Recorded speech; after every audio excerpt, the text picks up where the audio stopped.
नारायण नारायण नारायण, शिव नारायण नारायण नारायण, ब्रह्म शिव नारायण नारायण नारायण, ब्रह्म शिव नारायण नारायण नारायण, प्रभु श्री नारायण नारायण नारायण, सीताराम नारायण મને બહાર મોકલો તમારા ગમે તે ધારી આવો.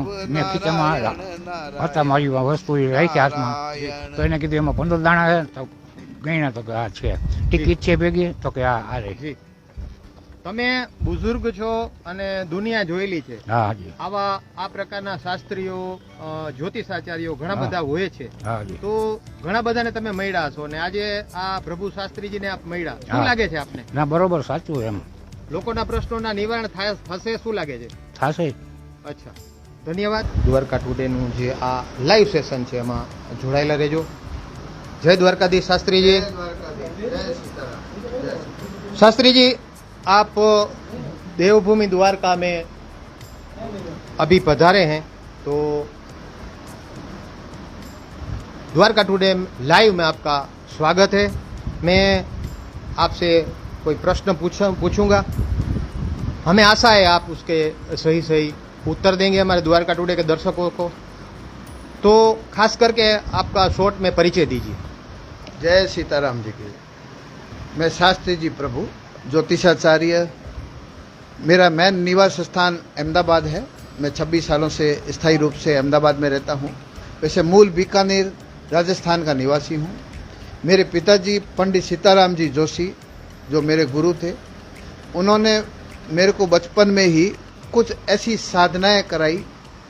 उस साधनाओं के प्रभाव से मेरे अंदर ऐसा एक उन्होंने आशीर्वाद रूप में दिया कि मेरे समक्ष कोई भी सामने आके जब बैठता है जी, तो स्वतः ही मुझे उसके विचार, उसकी ओरा देखने के बाद में मुझे उनके सवाल, उनके जवाब, वो क्या परेशानी से ग्रसित है और किस मकसद से मेरे सामने आए हैं और क्या क्या परेशानियां उसको है जीवन में, वो स्वतः ही मेरे सामने वो ओरा के माध्यम से मुझे दृष्टित होने लगती है. और मैं जो बताता हूँ तो उनको वही बात लगती है कि हाँ यही है, और उसका मैं सरल रूप से निवारण भी करता हूँ. हम लोग ये निःशुल्क दरबार लगाते हैं क्योंकि हम अपने जो ये ऋषि मुनियों की जो ये सिद्धियाँ है, जो यहाँ बैठे बैठे ही जितने भी मतलब खगोल में जैसे सूर्य, चंद्रमा, मंगल, गुरु, उन्होंने यहाँ बैठे बैठे सबकी खोज कर डाली और वो किस गति से घूम रहे हैं, क्या कर रहे हैं, ये विज्ञान से भी पहले अपने इस ज्योतिष विज्ञान ने, अपने ऋषियों ने इसको खोज के दिया था. और वो किस कलर के हैं, क्या उनकी चाल है, जो वो यहाँ बैठे बैठे उनके पास ऐसी सिद्धियाँ थी कि वो देख सकते थे. उसी सिद्धियों का एक बिंदु मात्र मेरे पिताजी पंडित सीताराम जी जोशी, मेरे गुरुजी ने मुझे ये सिद्धि साधना कराई. उसके बाद में मैंने ये अनुभव किया कि वाकई में मतलब ये ओरा जो है किसी भी व्यक्ति के इर्द गिर्द जो ये ओरा है, जिसका वीक होता है उसको तकलीफ बहुत ज़्यादा होती है और जिसका प्रबल होता है उसकी जीवन सुखी होता है. गुरुजी, आपने कितने सालों से ये शुरुआत की है ये सब चीजें करने की? वैसे तो मेरे को 35 से 40 साल हो गए हैं इसमें, क्योंकि बचपन से ही मैं इसी लाइन में रहा हूँ. लेकिन मैं अहमदाबाद में 26 सालों से स्थायी रूप से रहा हूँ और तब से दरबार लगाने चालू किए हुए हैं. और निःशुल्क के पीछे मेरा हेतु ये है क्योंकि एक तो अपने हिंदू संस्कृति की इस ऋषि मुनियों की परंपरा को बढ़ावा मिले, क्योंकि कुछ जो लोग हैं जो जानकार नहीं होते हैं और फिर भी ज्योतिष का काम करते हैं, तो उससे ये ज्योतिष विद्या बदनाम हो रही है. ज्योतिष शास्त्र 100% सत्य है, लेकिन ज्योतिष के जानकार गलत हो सकते हैं. हो सकता है उसमें से मैं भी एक हो सकता हूँ, लेकिन ज्योतिष शास्त्र बिल्कुल गलत नहीं है. इसके बारे में यही कहा है कि सर्वे शास्त्राणि अप्रत्यक्षणाम ज्योतिष शास्त्र प्रत्यक्षणाम. जैसे चंद्रार कोल, यानी कि जितने भी शास्त्र बने हुए हैं ना वो अप्रत्यक्ष है, उसका कोई प्रत्यक्ष प्रमाण ही नहीं है. लेकिन ज्योतिष शास्त्र का एक प्रमाण है. जैसे चंद्रार कोर का मतलब यहाँ पर सूर्य और चंद्रमा से, जैसे सूर्य और चंद्रमा का एक प्रमाण है कि वो वहाँ है और इस गति में चलता है, तो ज्योतिष और ये ओरा सब उसी की गति के ऊपर चलता है. इसलिए ये पूर्ण सत्य है. शास्त्री जी, आजकल मॉडर्न युग है, खास करके डिजिटल युग है और बहुत कम लोग इन चीज़ों में मानते हैं। तो आप लोगों का ये प्रश्न रहेगा कि कलयुग है, डिजिटल युग है, आजकल किसी को भी प्रॉब्लम होती है तो हॉस्पिटल जाते हैं, तो ऐसी क्या चीज़ है कि लोग हॉस्पिटल ना जाएं और ज्योतिष दरबार है या ज्योतिष पूरा जो शास्त्र है उनके भरोसे उनकी नाव किनारे चल सकती है, किनारे जा सकती है? क्या लगता है? बिल्कुल जा सकती है। अगर ज्योतिष का जानकार अगर सत्य है और अगर वो वाकई में इस विद्याओं का, इस ज्योतिष का गूढ़ ज्ञान रखता है तो वो जो सलाह देगा वो सत्य ही होगी। बाकी रहा मेडिकल साइंस का जो बात है, तो वो मेडिकल साइंस भी मतलब यूँ समझो कि 80 से 90% आपकी मानसिकता पे काम करता है कि आपने एक गोली ली है, अब आपको ठीक हो जाएगा। और ज्योतिष शास्त्र में भी कुछ लोग जो जानकार नहीं होते हैं लेकिन फिर भी उनका कार्य इसलिए बना देते हैं क्योंकि वो एक मानसिकता में गया कि भाई अपन इस पंडित जी के पास गए, उन्होंने बोलता है कि 3 महीने बाद मेरा ठीक हो जाएगा। तो वो एक मानसिकता में उसके होप और एक पॉजिटिव उसको एक लगने लगता है और उससे उसके कई कार्य सही भी हो सकते हैं। तो साइंस जो है ज्योतिष शास्त्र से ही मेरे ख्याल से सारी चीज़ें लेके बनी हुई है, चाहे वो विज्ञान कैसा भी हो। लेकिन ज्योतिष विज्ञान ये जब से सृष्टि बनी है, जब से अपने देवता और ये भगवान है, तब से अब तक चल रहा है। अगर ये बिल्कुल ही गलत होता तो समूल नष्ट हो चुका होता, ये विद्या खत्म हो चुकी होती, लेकिन ये खत्म नहीं हुआ है। जब से सृष्टि बनी है तब से चला आ रहा है और आज भी उसके फॉलोवर और उसके जो मतलब मानने वाले लोग आज भी है। इससे आप लाभ ले सकते हो, लेकिन सही जानकार व्यक्ति होगा तो 100% आपको इससे लाभ होने वाला है। हाँ, कुछ लोग जो जानकार नहीं होते, सिर्फ चीट करने के लिए ज्योतिष विद्या का यूज करते हैं, तो उनको मैं सचेत करना चाहता हूँ कि आप ऐसा ना करें, क्योंकि अपने ये हिंदू संस्कृति को बदनाम ना करें। आप निःशुल्क मैं इसलिए भी देखता हूँ ताकि ज़्यादा से ज़्यादा लोगों तक ये बात पहुँच सके और अपने हिंदू संस्कृति का बढ़ावा मिल सके। और एक कारण है कि अगर ज्योतिषी एक निर्बल जो मतलब किसी भी कारण से परेशान, उसका अगर वो फ़ायदा उठाते हैं, उसकी इस प्रॉब्लम का और इसकी जो परेशान लोगों का अगर वो फ़ायदा उठाता है तो उसकी सिद्धि साधनाएं भी जा सकती है।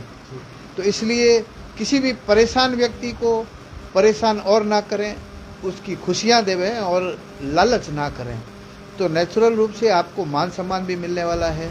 आप संस्कृति को बढ़ाओगे, लोगों की खुशियां भी लाओगे, तो जब उनके आशीर्वाद से आप तो ऑटोमेटिक ही फल फूलने वाले हो, आपको पैसों की फिर जरूरत ही नहीं पड़ने वाली है। शास्त्री जी, खास करके आप कितने सालों से ये सब ज्योतिषाचार्य का काम कर रहे हैं और अब तक हजारों लाखों लोग आपके पास कुछ ना अपने घर परिवार के प्रश्न लेके आएंगे, क्या होते हैं ज़्यादातर प्रश्न और क्या उसके आप क्या उसको उसका निवारण के लिए क्या करते हैं, जैसे एग्जाम्पल के तौर पर, और क्या इसका परिणाम कितने दिनों में आ जाता है? ज्योतिष के ऊपर ऐसा होता है कि जैसे अगर समझो कई बार ग्रह खराब होते हैं तो उसको ग्रहों की शांति के अनुरूप हम लोग उपाय बताते हैं जी। अगर किसी के ऊपर समझो कई बार भूत प्रेत बाधा या साइकोलॉजिकल प्रॉब्लम होती है तो उस ढंग से उसको बताते हैं। तो परिणाम के लिए पहले तो जो फॉलो कर रहा है वो संपूर्ण रूप से अगर विश्वास करता है तो उसको 100% रिजल्ट मिलता है।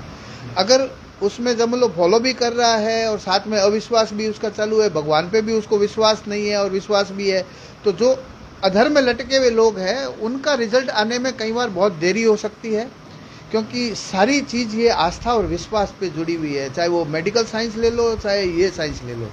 तो अगर आप पूर्ण रूप से समर्पित भाव से किसी भी गुरु भगवान जो अपने मंदिर में मूर्ति है उसके प्रति भी अगर आस्था के साथ में, अगर विश्वास के साथ में अगर आप विश्वास करने लगते हो तो आप देखते हो कि काम होने लगते हैं। हाँ, बस ये है कि जो विधि विधान है, साधनाएं हैं, तो हम भी कई बार सजेस्ट करते हैं कि आप इस तरह की कोई पूजा करा लीजिए किसी ब्राह्मण से, क्योंकि कहीं ग्रह और ऐसे नर्तर होते हैं जिनके लिए ज़रूरी भी होता है, जैसे पितृदोष होते हैं, और कई पितृ ऐसे होते हैं जिनका मोक्ष नहीं हुआ होता और उन लोगों को पता भी नहीं होता कि मोक्ष नहीं होने से हम इतने परेशान हो रहे हैं। तो ज़्यादातर अपने सौराष्ट्र में मैंने देखा है कि नारायण बलि या प्रेत बलि या फिर सप्ताह, ये 3 चीज़ से बाहर कोई जा ही नहीं रहा है, जबकि एक्चुअल में विधियां तो कई तरह की हो सकती है। और कालसर्प जैसे योग के बारे में है, तो उसके भी कई लोगों ने जैसे उसको मार्केटिंग करके मतलब हर किसी को कालसर्प, अब कालसर्प इतना खराब भी नहीं है। कालसर्प वाले बड़े बड़े राजा हुए हैं। उसके उदाहरण के रूप में मैं दूंगा अटल बिहारी वाजपेयी, इंदिरा गांधी, जवाहरलाल नेहरू, अब्राहिम लिंकन, लता मंगेशकर, ये सभी कालसर्प से ग्रसित थे, लेकिन कितने नामचीन और कितने पैसे वाले हुए हैं। हाँ, इनके जीवन में कोई न कोई कष्ट है। वो तो मनुष्य योनि में आप आओगे तो कष्ट बना तो योनि है ही नहीं है। तो कालसर्प से डरने की भी इतनी जरूरत नहीं है। और कालसर्प 12 तरह के होते हैं, हर भाव से कालसर्प बनता है। तो आप कौन सा कालसर्प की विधि कर रहे हो, उसके ऊपर भी नियम होता है। तो इसलिए एक बात और है कि आजकल आप देख रहे हैं टीवी ऑन करेंगे तो सैकड़ों चैनल पर ज्योतिषाचार्य का टीवी में आता है, नंबर आता है, फिर मिलने के लिए बुलाते हैं और उसमें खर्च भी बहुत लगता है। और जो हिंदुस्तान की जो बस्ती है और जो लोगों का जो चयन है या कुछ भी है, परेशान तो सब है, उसमें लोग बहुत परेशान हो जाते हैं, उसको उसका निवारण भी नहीं मिलता। ऐसे लोगों के लिए और ऐसे जो जानते नहीं है फिर भी लोगों को गलत रास्ते पे बताते, इन लोगों के लिए क्या कहेंगे आप? ऐसा है कि देखो, ये सिर्फ ज्योतिष शास्त्र में नहीं है। आप कोई भी कार्य, कोई भी बिजनेस, कोई भी ऐसे कंसल्टेंसी वाले कार्य को उठा के देख लीजिए, उसमें सही और गलत दोनों तरह के लोग मिलेंगे। आप डॉक्टर को ले लीजिए, डॉक्टर के पास आप जाते हैं तो एक डॉक्टर बेचारा अच्छा होता है जो आपको सही सजेस्ट करता है और सही इलाज करता है, और एक अपनी दुकानदारी चलाने के लिए जो प्रॉब्लम आपको है नहीं उसमें इतना डरा देता है और लाखों रुपए वो मतलब उनसे मतलब छीन लेता है। तो इसलिए ये सिर्फ एस्ट्रोलॉजी या पंडितों का काम नहीं है, ये हर बिजनेस में जो मतलब इस तरह से जो कई बार ब्राह्मण नहीं होते हैं, पंडित नहीं होते हैं, जानकार नहीं होते हैं, वो भी इस कार्य में घुसे हुए हैं। तो वो लोग क्या होता है, सिर्फ पैसा कमाने के लिए आए हुए होते हैं, उनको अपने धर्म और उससे कोई मतलब नहीं होता है। तो वो हर क्षेत्र में है, सिर्फ इस क्षेत्र में नहीं, हर क्षेत्र में। शास्त्री जी, ये द्वारका का कृष्ण भगवान का कर्मभूमि और द्वारका में पहली बार आपने ये पंचमुखी हनुमान जी समिति द्वारा आयोजित ये परामर्श दरबार में आए हैं, तो कैसा लग रहा है यहाँ द्वारका में आपको और क्या कहना है? खैर, द्वारका में आना तो एक नसीबदार व्यक्ति का ही है, कि मैं तो अहो भाग्य अपने आप को समझता हूँ कि इस नगरी द्वारका में मेरा ये दरबार, मतलब समझो कि दरबारों के दरबार चलाने वाले के मैं छोटा सा एक आदमी, उसकी भूमि में मेरे को बुलाया गया और ये सम्मान मिल रहा है, तो मुझे बहुत अच्छा लग रहा है। और मैं तो अपने आप को धन्य समझ रहा हूँ कि द्वारकाधीश ने मुझे इसके लिए चुना और इस भूमि में, और उससे भी बड़ी कृपा पंचमुखी हनुमान जी की, जो मुझे अपने शरण में यहाँ बैठा के और ये कार्य करवा रहे हैं। लोगों के दुख को कम करने में मैं सहायक बन रहा हूँ। मिटा सकूँ ये तो मैं ना बोल सकूँ, लेकिन हाँ, मैं सहायक जरूर बनना चाहता हूँ और बन रहा हूँ।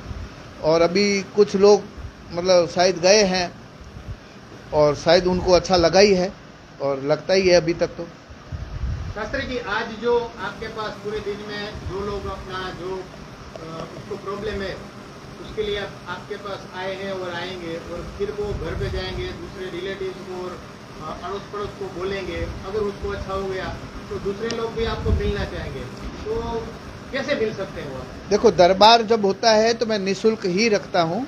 हाँ, लेकिन अगर कोई पर्सनल अपॉइंटमेंट लेके अगर कोई मेरे से मिलना चाहता है तो उसका शुल्क मैं लेता हूँ। उसका शुल्क लेने के पीछे मेरा हेतु ये भी होता है क्योंकि बहुत से लोग इतनी, दरबार जब निःशुल्क होता है तो हर समय वो निःशुल्क होने का ही वो उनको लगने लगता है, तो उससे मेरी पर्सनल लाइफ और मेरे जो सिद्धि साधनाओं का टाइम और सारा डिस्टर्ब हो सकता है। तो इसलिए मैंने कुछ शुल्क रख दिया है ताकि जरूरतमंद लोग ही मेरे तक पहुँचे, और दूसरा मेरे उदर पूर्ति का साधन भी थोड़ा बन सके। तो दोनों चीज़ों की वजह से मैं वहाँ शुल्क लेता हूँ प्राइवेट में मिलने पे। लेकिन मैं ज़्यादा से ज़्यादा, पहले कोई भी कॉल करता है तो मैं उसको यही सजेस्ट करता हूँ कि आप दरबार में मिलिए, आप कोई शुल्क देने की आपको ज़रूरत है नहीं। और मेरी मन की इच्छा यही होती है कि सभी मेरे को दरबार में मिले और मैं किसी से कोई चार्ज ना लूँ।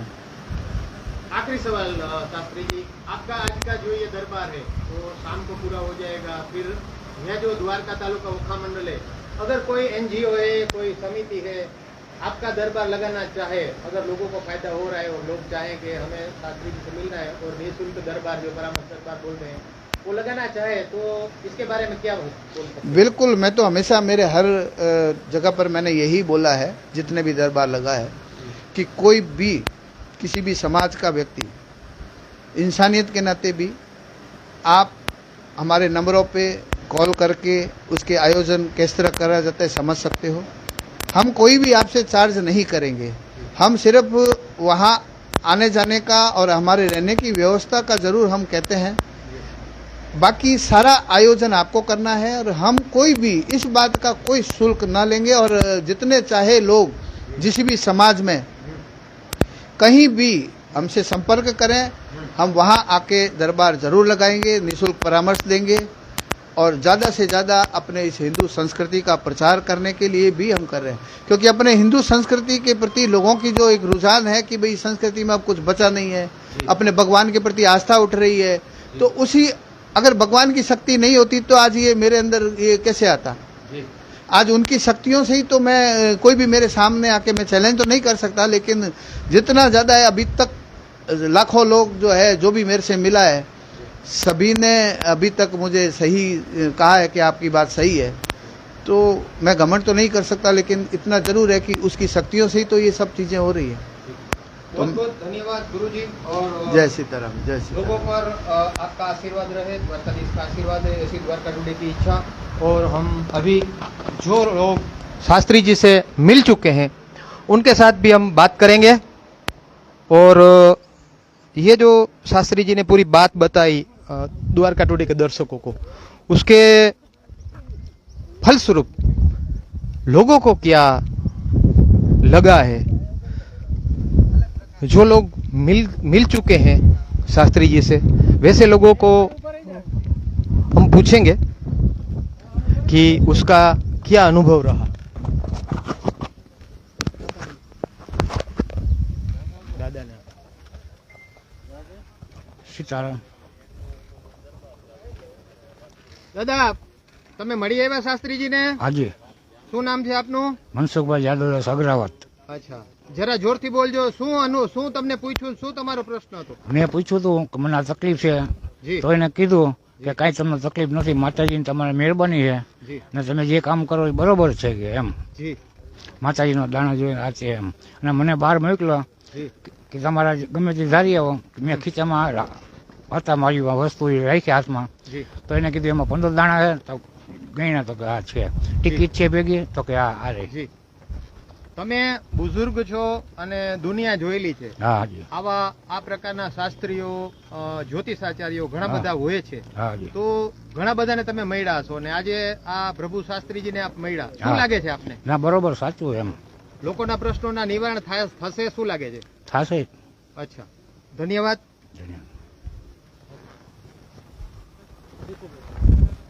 ભીખુભાઈ, આપ જોઈ આવ્યા શાસ્ત્રીજી પાસે? હાજી, અચ્છા, શું આપનું નામ આખું?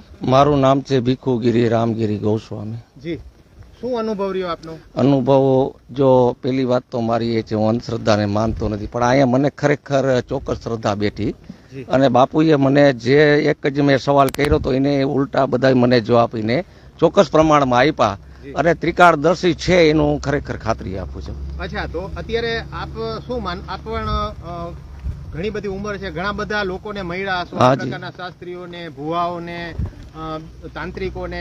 શું લાગે છે આ જે બાપુ કહે છે, જે જ્યોતિષ શાસ્ત્રી કહે છે કે જે લોકો મારી પાસે આવે છે હું એમને એડવાન્સમાં જ હું એના પ્રશ્નોના લખી રાખું છું અથવા કહું છું, શું લાગે છે આપને? નહીં, ચોક્કસ છે. જે વાત કરી એ સત્ય ઘટનાની વાત કરું, કેમ કે મારો પ્રેક્ટિકલ અનુભવ કે બાપુએ જે મને જે પત્રની અંદર લખીને આપ્યું, મેં મનમાં વિચાર્યું તો એ પણ એને ગુપ્ત રહસ્ય મારા કીધા. અને મારા ગુપ્ત જે હું જે વિષયને માનું છું એ વિષય મને લૌકિક અને અલૌકિક વિષય મને બાપુએ એક સત્ય ખરેખર મને જણાવ્યા. નહીં તો આ લૌકિક વિષયમાં તો કદાચ આપણે જે તે બધું હાલે રાખતો સૌ પ્રમાણમાં, પણ અલૌકિક ભાવ ખરેખર હું સત્ય પ્રમાણમાં એને માનું છું. એટલે આપના અહીંયા આવ્યા આજે પરામર્શ દરબારમાં, તો તમને શું અનુભવ થયો? બહુ સારું છે. અનુભવ બહુ સત્ય અનુભવ છે. હું ખાતરી આપું છું ખરેખર કે આમાં જે પબ્લિકને જે ભાવ થાય જે અનુસંધાને, જી તો એના પ્રશ્ન એના હલ થશે જી, એવું ધન્યવાદ મને. ભીખુભાઈ. હા. એક અન્ય આપણી સાથે જે જય દ્વારકાધીશ. જય દ્વારકાધીશ. હું ખંભાળિયાથી આવું છું. મારું નામ હિરેન ભટ્ટ છે. મેં શાસ્ત્રીજીનું ઘણી જગ્યાએ ગયો છું જોવા કરવા, પણ શાસ્ત્રીજીનો જે અનુભવ થયો છે એ ચોક્કસપણે સચોટ લાગ્યો છે. મારા પ્રશ્નના જે મારે પ્રશ્ન હતા એના જવાબ મને સારી રીતે અને સાચા મળેલા છે. ભટજી, આપ એક બ્રાહ્મણ તો છો જ, સાથે સાથે યુવાન છો, ભણેલા ગણેલા છો, અને આ પ્રકારની જે અત્યારે ચારેકોર અંધશ્રદ્ધાઓ ઘણી બધી ફેલાયેલી છે, ઘણા બધા જ્યોતિષાચાર્યો અને ઘણા બધા તાંત્રિકો ટીવી ઉપર આવે છે અને ઘણી જગ્યાએ પૈસા લે છે. અહીંયા તો નિઃશુલ્ક છે. તો એક બ્રાહ્મણ તરીકે અને એક યુવા તરીકે, એક ભણેલ ગણેલ વ્યક્તિ તરીકે આ વસ્તુને શું માનો છો?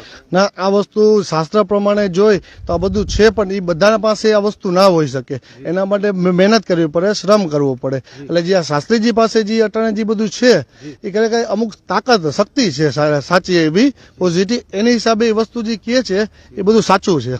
એટલે ભૂત, ભવિષ્ય અને વર્તમાન કાળ ત્રણ વિશે જે કહે છે એ ત્રણ ના, એ બધું સચોટ લાગ્યું છે. મારા અનુભવ પ્રમાણે મને પૂરેપૂરો આનંદ થયો અને મને સચોટ લાગ્યું છે, સંતોષ થયો છે પૂરેપૂરો. ખંભાળિયાથી આપણે અહીંયા આરામડા ધક્કો ખાધો છે. હા, ખંભાળિયાથી આરામડા સ્પેશિયલ આના માટે ધક્કો ખાધો છે. શું લાગે છે આ પરામર્શ દરબાર છે એમાં આપનો ધક્કો વસૂલ છે? પૂરેપૂરો વસૂલ છે. ધન્યવાદ.